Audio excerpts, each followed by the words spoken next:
Yeah. Hello there. It's time for your favorite political commentary show. Now, maybe not your favorite, but it's time for Fraley's weekly blogs again, or vlogs, that is. And this is Wednesday night, 3/14/2018 at 7:48 when I first came on air. So let's see what's happening. I got a few notes jotted down about what I want to talk about, but I thought I would start off with a little bit of humor. Brought to us by no other than one of the most respected comedians in the business. Too bad he's dead now, because he's only one of the only moral comedians left anymore. Everybody else wants to use profanity, swearing words. In just a second, I'll get you to him, but I want to close this closet door over here.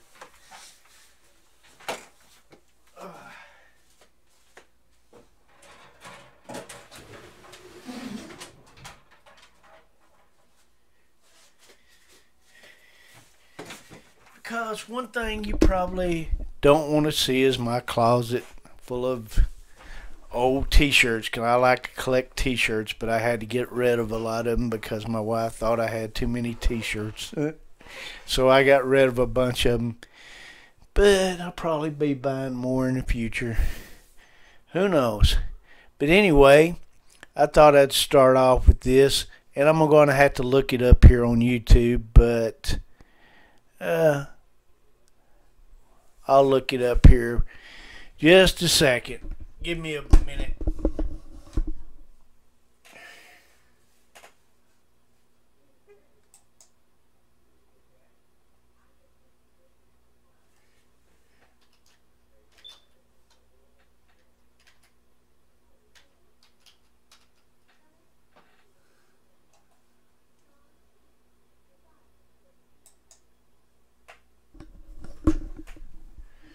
Let me find the right one here. But this'll pretty well explain what we had to put up with here. It kind of shows you what Democrats really are. And I believe this guy, because this is Bob Hope.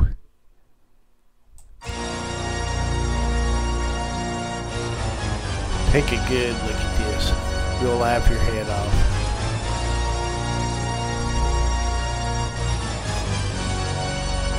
You live here? Yes. Well, maybe you know what a zombie is. When a person dies and is buried, it seems there's certain voodoo priests who have the power to bring him back to life. Horrible. It's worse than horrible, because a zombie has no will of his own. You see them sometimes walking around blindly with dead eyes, following orders, not knowing what they do, not caring. You mean like Democrats?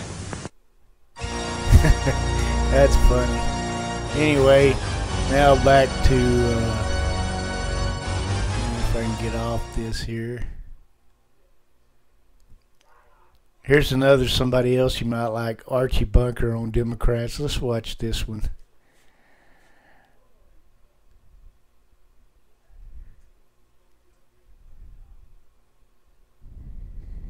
Buy it, use it, break it, fix it, trash it, change it, Well, mail, we gotta upgrade it, skip charge this it, darn point it, zoom commercial. it, press it, snap it, work it, quick curate. Leave it there. And let me ask you this. Do you think Jimmy is roaming around the White House tonight trying to find a meatloaf to warm himself up on? I don't think the carters eat meatloaf. Who the hell are they? They're only from Georgia. Oh, let me tell you something. I am so sick of Washington and all its works and all them politicians down there and them congressmen and the congressmen. Boy, I'll bet you won't find none of them Yes, congressmen signing down there. Archie elected Bunker should have probably Would you have been think a they'd get Democrat secretaries to get instead up of a and go home? Republican, because he's a little bit on there.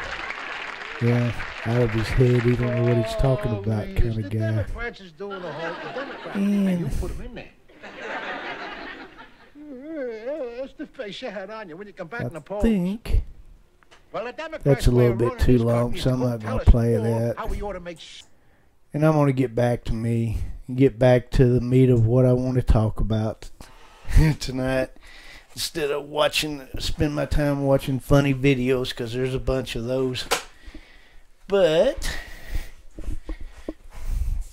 so where am I going to start off? I may go back over there in a minute. First, I wanted to talk about the polls. Everybody knows the polls are not right. The election proved that. Everybody thought Hillary Clinton was going to win, including herself, and she's still mad at the world because she didn't win. She still thinks it was rigged or something, or she blames everything but herself. The truth is, she just did not connect with the people. She did not connect with the people's wishes for a better economy, more jobs, better wages, and just a better way of life altogether. People are just tired of food stamps and running around not working and free government handouts is basically what it is. And they were also tired of illegal aliens coming in here, a lot of them committing crimes and stuff like the drug cartels down south around the border. That's why he wants a border fence and a wall. Of course, you all know that. You don't want me talking about that so much, so I won't. But anyway, the polls were all wrong, and they were wrong once again. His approval rating in the election, or his approval rating now, is much higher than what people want to actually think it is. I think one place it was like way up over 40, in the high 40s somewhere, but you can look that number up. I know it changes from day to day too, so don't expect that number to stick every day, because events and circumstances, news happens, and with each and everything that he can't always help people's stances, and some mostly wishy-washy people or dim-witocrats or others. It changes, so you can see what he's up against. I mean, you can't have a good day every day. Everybody's human. That's just the way it is. That's just the way life is in general. Where we work, where we go to church, where we eat, and even in our own households, things are not great every day. So that you shouldn't expect it to be, because it's not. And in the world, it's the same way. Other countries, they have their ups and downs each and every day, even from year to year as far as that goes. But anyway, his approval rating has been really high lately because of the decisions he's made, especially with the tax cuts, and people are making more money now. And things are just looking up now.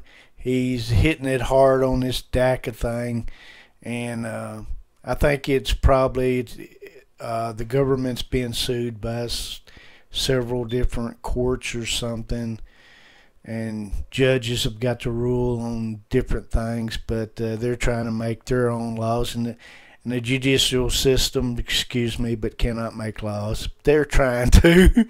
They're trying to get their own judgment in there. That's all they're really there for, is to submit an opinion and a ruling on something. But as far as making laws, they're not allowed to do that. I mean, that's the legislature that does that, the House and the Senate. So let's keep things where they should be. Now, we should have oversight, and we should have people, or basically checks and balances, and that's what our forefathers wanted, checks and balances. Now, as far as the Democratic Party as we know it, the Democratic Party, or dim-witocrats, dim-witocratic Party, I call them dim-witocrats because, well, they're dim-wits and they don't know what's going on half the time. Bob Hope just told you about that. And I want to check something out real fast before we go on, just in case. Yeah, things look good over here. I was afraid it might be the YouTube videos or something might be still running and messing up my audio here, but it's good. So we'll continue. The Democratic Party, or Democrats, I figure in the future will cease to exist. Now, you wonder why they will cease to exist. Simply because they don't have great leaders right now, especially since they're morally corrupt and mentally unstable. Hillary Clinton and her morally unstable husband, Bill Clinton, are no longer around in the picture.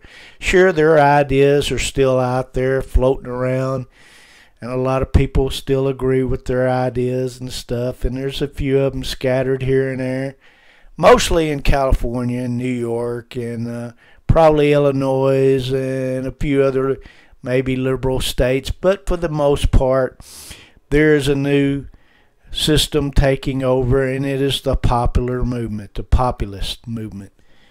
But here's what I think is going to happen in the future. I want to get back to point and not run off into tangents, which I do a lot because I get one thought and it triggers something else, but I want to stay on point so that I can get my point across. I think the Democratic Party will cease to exist in the future, maybe 5 to 10 years down the road. But it seems like it's getting weaker and weaker, and even the people's getting weaker and weaker. Everybody's running around like a chicken with its head cut off, and it's got no control. It's just wobbling here and there. Can't make good decisions on anything, and a lot of the people have woken up, except maybe in New York and California and Illinois and some highly mentally deficient states. And not everybody in those states is that way, but just the majority. Anyway, back to my point. New parties will emerge when these parties fall down or go down into the gutter with the slime and filth and other corrupt, maggot-infested world that exists there. New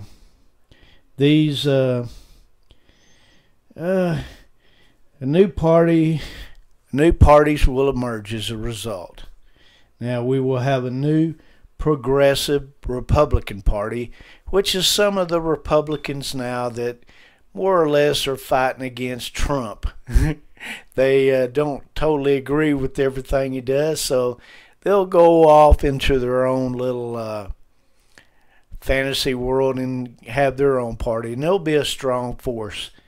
And then the next party will be the new Conservative Party, which will probably be the populist and people like Trump with similar beliefs and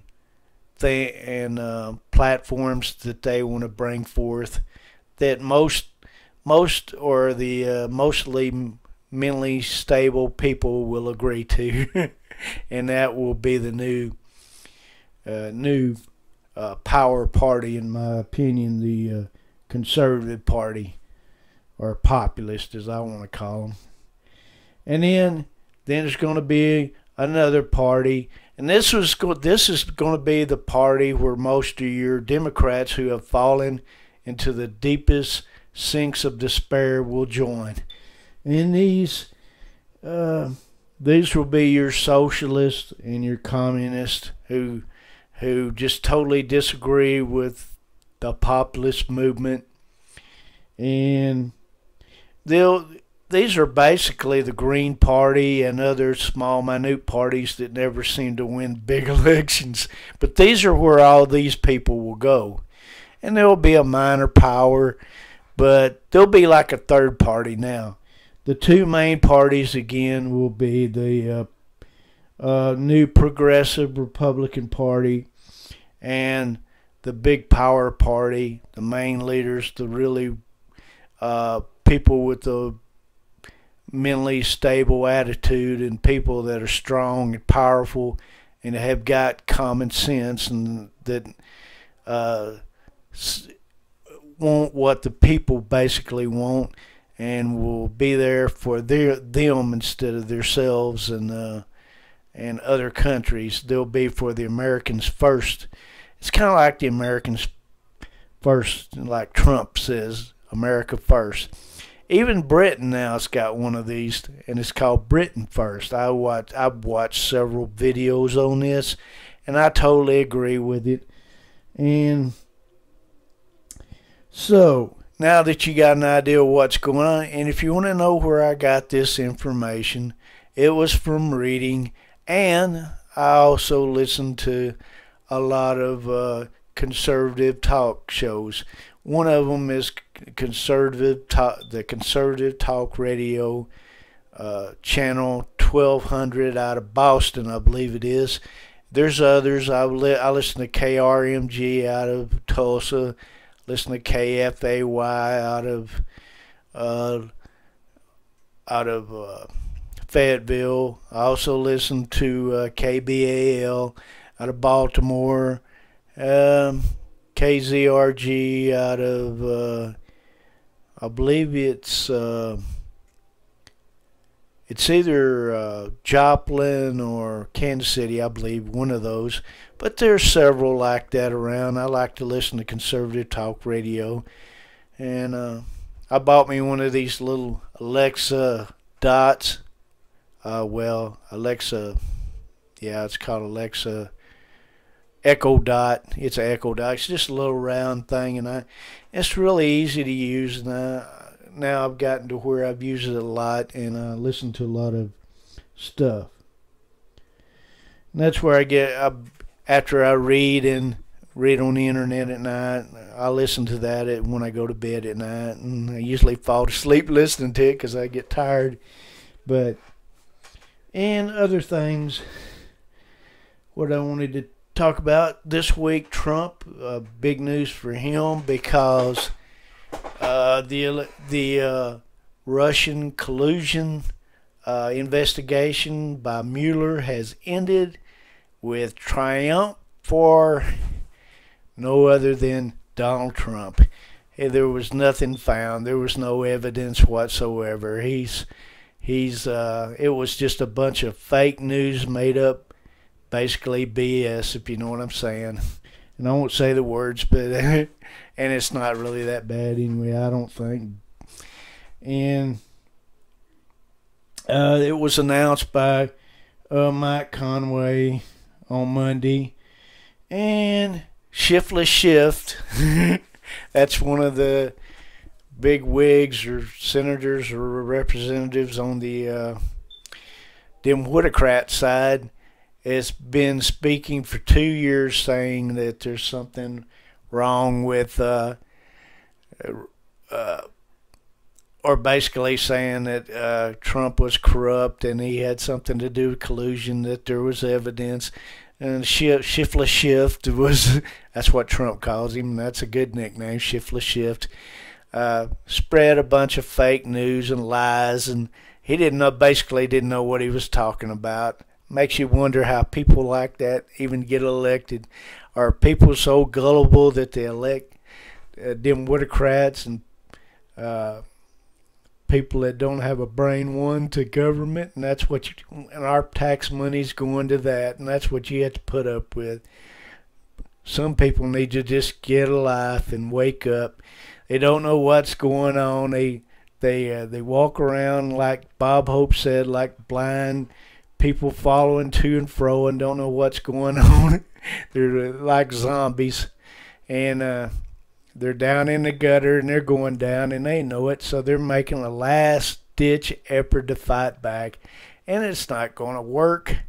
They're going to try, but it's not going to work. They're going to fall into the deepest, darkest depths of despair and go down like a fly that's been swatted off the wall. Let's see, what else did I want to talk about? Yeah, there's something else I wanted to talk about, and then I'm going to get off here. Wanted to talk a little bit about something I saw on Tucker Carlson this week about men in general losing their masculinity, and I wonder why they're losing it. Well, the Democrats and the left and the communists and socialists can be to blame. They're trying to defile men. They're trying to bring men down. I mean, and as a matter of fact, I'm not going to say it myself, but I'm going to look it up. I'm going to let Tucker Carlson, hopefully I can find something on YouTube about it, but if you give me a second, I'll give you his commentary from earlier in the week. Let me find this. Just a minute.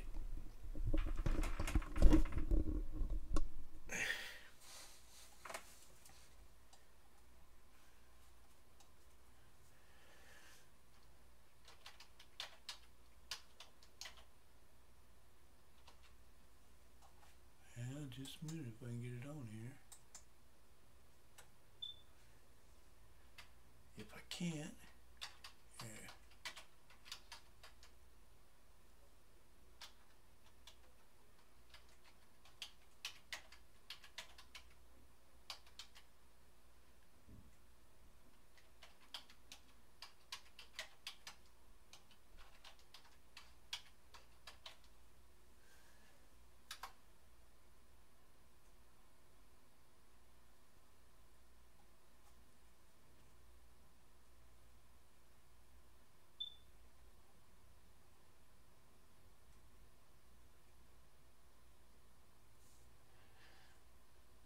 Let's see if this is it.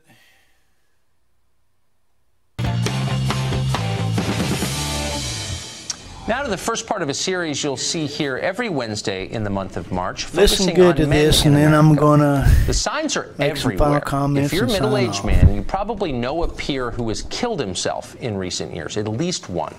If you're a parent, you may have noticed that your daughter's friends seem a little more on the ball than your son's. They get better grades, they smoke much less marijuana, they spend less time playing video games, they go to more prestigious colleges. If you're an employer, you may have noticed that your female employees show up on time. The young men often don't.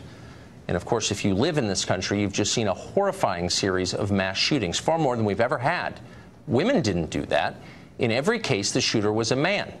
Something ominous is happening to men in America. Everyone who pays attention knows that. What's odd is how rarely you hear it publicly acknowledged. Our leaders pledge to create more opportunities for women and girls, whom they imply are failing. Men don't need help. They're the patriarchy. They're fine, more than fine. But are they fine? Here are the numbers. Start with the most basic, life and death.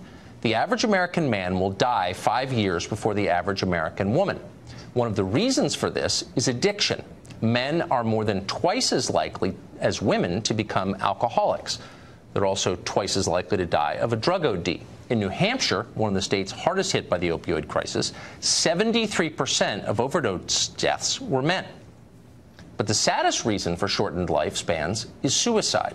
77% of all suicides in America are committed by men.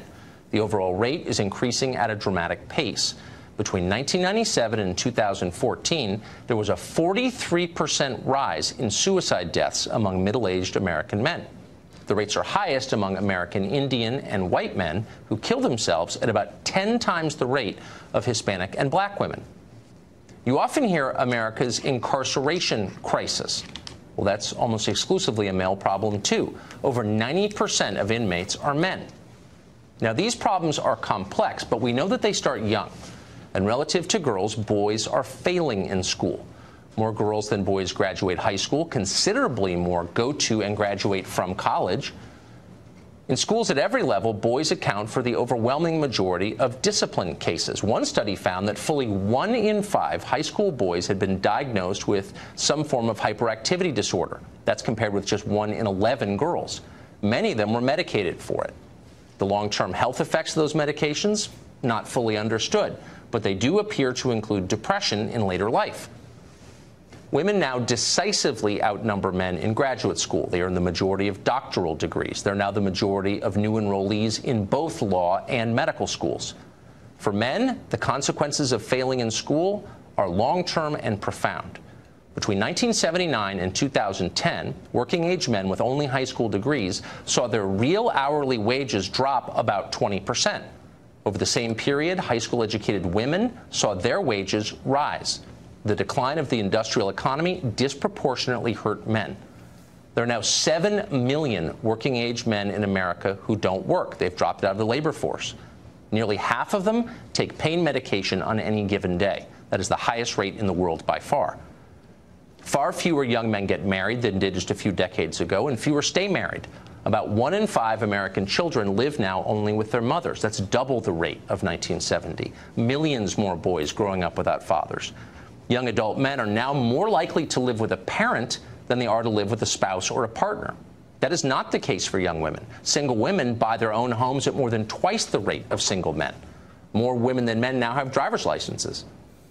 Whenever gender differences come up in public debate, the so-called wage gap seems to dominate the conversation. You've heard it. A woman makes 77 cents for every dollar a man earns. That's a statistic that you'll hear a lot. Presidents have repeated it, many candidates. It's everywhere. And yet that number compares all American men to all American women across all professions. No legitimate social scientist would consider that a valid or meaningful measure. The number doesn't mean anything. It's intentionally misleading. It's a talking point. Once you compare men and women with similar experience, working the same hours and similar jobs for the same period of time, that's the only way you can measure it, the gap all but disappears. In fact, it may invert. One study using census data found that single women in their 20s living in metropolitan areas now earn 8% more on average than their male counterparts. By the way, the majority of managers in the workplace are now women. Women on average are scoring higher on IQ tests than men are. Even physically, men are falling behind. A recent study found that almost half of young men failed the Army's entry-level physical fitness exam during basic training. Fully 70% of American men are now overweight or obese. That's compared to 59% of American women. Perhaps most bafflingly and terrifyingly, men seem to be becoming less male fundamentally, measurably. Sperm counts, for example, across the West have plummeted. They're down almost 60% since the early 1970s. Scientists don't know why this is. Testosterone levels in men have also fallen precipitously. One study found that average levels of male testosterone dropped by 1% every year after 1987, and it's not related to age. In other words, the average 40-year-old man in 2017 would have testosterone levels 30% lower than the average 40-year-old man in 1987. There is no upside to this trend. Lower testosterone levels in men are associated with depression, lethargy, weight gain, decreased cognitive ability. Nothing like this has ever happened to a population this big. So you'd think we'd want to know exactly why. What's going on? How do we fix it? And yet the media ignore that story. It's considered a fringe topic somehow. Nor is it, believe it or not, a priority in the scientific research establishment. We checked, and we couldn't find a single NIH-funded study on why testosterone levels are falling. We did find a study on, quote, pubic hair grooming prevalence and motivation among women in the U.S., So those are the numbers, and they paint a very clear picture. American men are failing in body, in mind, and in spirit. This is a crisis. Yet our leaders pretend it's not happening, and in fact, they tell us the opposite is true. Women are victims. Men are oppressors. To question that assumption is to risk punishment. Even as women far outpace men in higher education, for example, virtually every college campus supports a women's studies department whose core goal is to attack male power. Our politicians and business leaders internalize and amplify that message. Men are privileged, women are oppressed. Hire and promote and reward accordingly.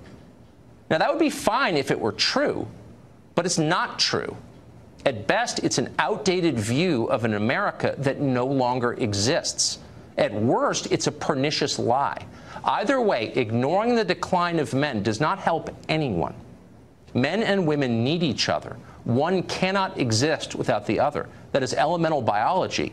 It's also the reality that each one of us has lived with our parents and siblings and friends. When men fail, all of us suffer. How did this happen? How can we fix it? We hope that this series, each Wednesday this month, answers those questions.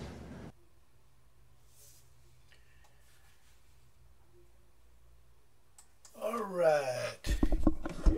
I think that's enough on that. I want to cut this off. I received a call today from the president. And I don't want to go into that. I don't want to go into Tillerson. Yeah, Tillerson too. Tillerson more or less got fired over Twitter, believe it or not. And this populist, I can't even pronounce the guy's name. Popula. Anyway, the head of the CIA guy or lady. Forgive me again.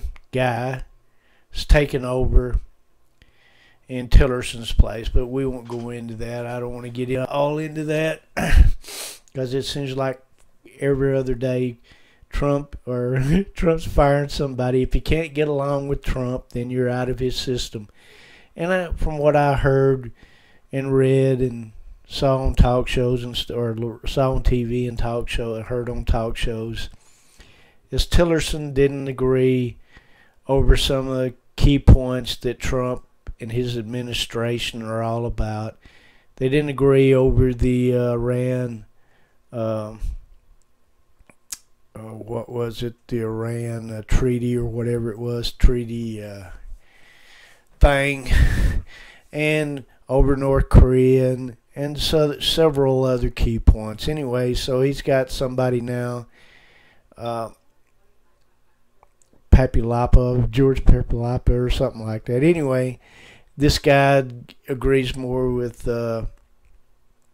his stance on certain issues, especially foreign affairs, and you got to have that in order to have a strong presidency and government. You got to have somebody that agrees with you, or you're not going to get along very good. So why would you want to work with somebody like that? So, and the other thing I wanted to say before I sign off here is, I just watched that Carlson thing the other night, and I saw it, and yeah, man, Carlson did an excellent job on that. I didn't really like Carlson so much when he first started coming on, mainly because, well, Bill O'Reilly more or less got kicked off the air, and I can partially understand why. It happens every day. Every day you read about somebody getting kicked off the air for improper conduct at work and unprofessional, having or making inappropriate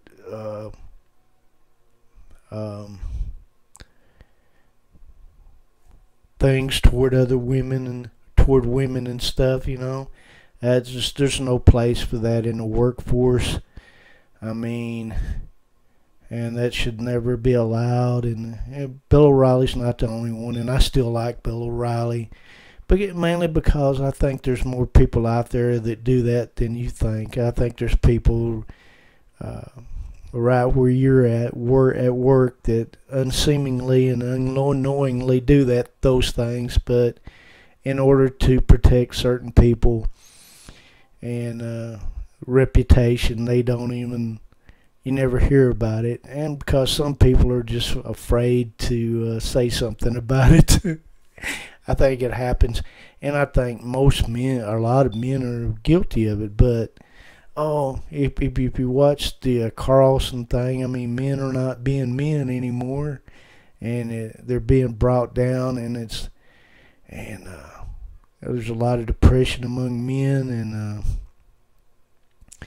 lethargy and everything else. You saw how Carlson presented it, and he wouldn't have presented something like that if it wasn't a fact, in my opinion, because there's a lot of research goes into that, and you can even research it yourself. It's not rocket science. You've got YouTube, you've got internet sources. People are a lot smarter than they used to be. If you want to find something, you can pretty well Google it. Of course, you can find things on both sides of the fences. You can find things for it and things against it. And anybody that's got any amount of learning at all can figure it out and find stuff if they really want to. Now, if they don't want to find it and they're just worried about protecting their own little world, then yeah, they're not going to find it. And so I just think there's more of it goes on than what you would think. And I do think that the last 30, 40, 50 years, man has gotten weaker, mainly because of liberal attitudes and being overly compassionate, and the self-worth and self-value of men is pretty well sunk to the bottom. And I know some of you think, oh, this is not true, look at me. Yeah, but you're not the only one out there. I mean, yeah, you've got a position and power and everything, and your life's going great and rosy. But there's other people, there's just as many people on the downside as there are up. And and I know I'm going to catch wave about all this stuff I've been saying on here tonight, but I wasn't the ones that said it. It would Tucker Carlson and others presented it to you. Bob Hope presented it to you, what's really going on, and you don't want to hear it, but there it is. And so this is Fraley's Weekly Insight Blogs. I'm out of, I'm just tired of talking about it, and I presented it to you honestly and as forceful without getting too overdoing it. What so much, you know what I'm saying? I don't want to overdo it, but I'm going to catch waves anyway, because it seems like I always do, no matter where I'm at, where I've been, even from my friends, and that I thought was my friends anyway, even those that I looked up to and those that I looked down on. I get it from all over the place, so here it goes. So this is Fraley's World Insight Blogs signing out.